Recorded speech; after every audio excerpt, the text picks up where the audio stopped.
Hello दोस्तों, मेरा नाम प्रतिभा है। मेरी यह पहली वीडियो है। अगर आप सबको अच्छी लगे तो लाइक सब्सक्राइब ज़रूर करिएगा और अपनी प्रतिक्रिया कमेंट बॉक्स में कीजिएगा। हमारा टॉपिक है उधार का थैला। क्या संविधान सच में उधार का थैला है? इसके बारे में हम जानने की कोशिश करेंगे, अतः मैं इसके पक्ष में बात करूँगी। तो हमारा टॉपिक है, क्या सच में संविधान एक उधार का थैला है? तो चलिए शुरुआत करते हैं। भारतीय संविधान एक बृहद दस्तावेज के साथ साथ लचीला तथा सबसे कठोरतम है। यह 2 साल 11 महीने तथा 18 दिन में बनकर तैयार हुआ, जो जवाहरलाल नेहरू द्वारा 13 दिसंबर 1946 को प्रस्ताव रखा गया था तथा 22 जनवरी 1947 को स्वीकार किया गया। संविधान सभा ने, क्योंकि हम जानते हैं उद्देशिका का ही भाग प्रस्ताव है, या यूँ कह लो उद्देशिका को ही प्रस्तावना कहा जाता है, जो संविधान के लिए मस्तिष्क के समान है।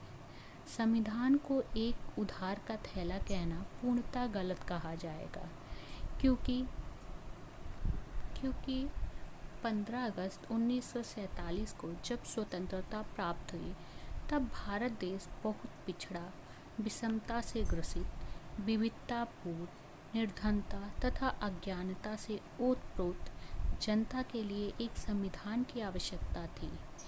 भारत का संविधान बनाने से पूर्व संस्कृतियों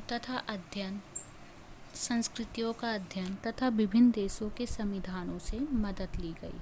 जैसा कि हम जानते हैं, मदद और उधार 2 भिन्न बातें हैं। आइए हम जानते हैं कि हमें इसकी ज़रूरत क्यों पड़ी। जैसा कि ऊपर मैंने बताया कि हमारे संविधान के 22 भाग हैं, जो अब 25 हो गए हैं। अनुच्छेदों की संख्या 395 से बढ़कर 448 हो गई है तथा अनुसूची 9 से बढ़कर 12 हो गई है।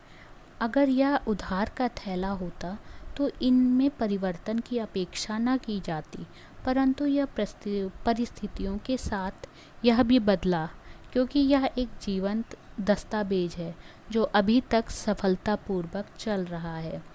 आइए हम जानते हैं कि हमने किस किस से मदद ली है, किस किस देशों से मदद ली है तथा कौन कौन से भाग हमारे संविधान में है।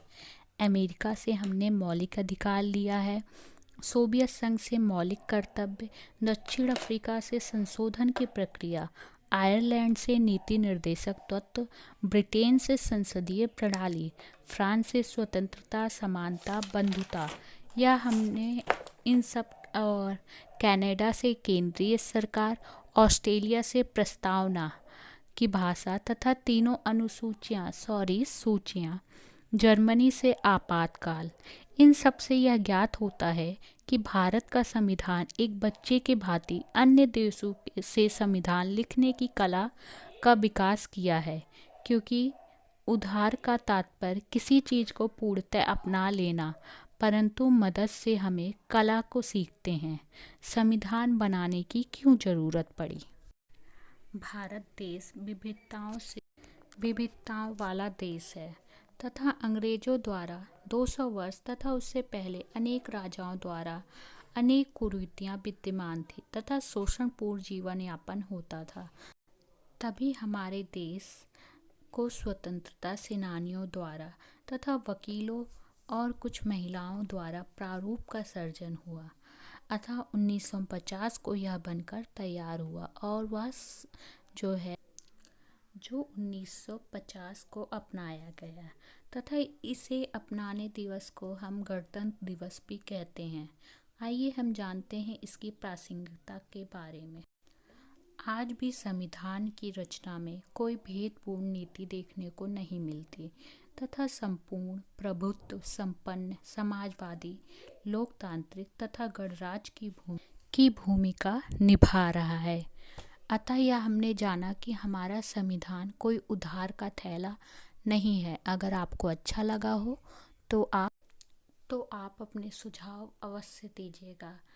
धन्यवाद।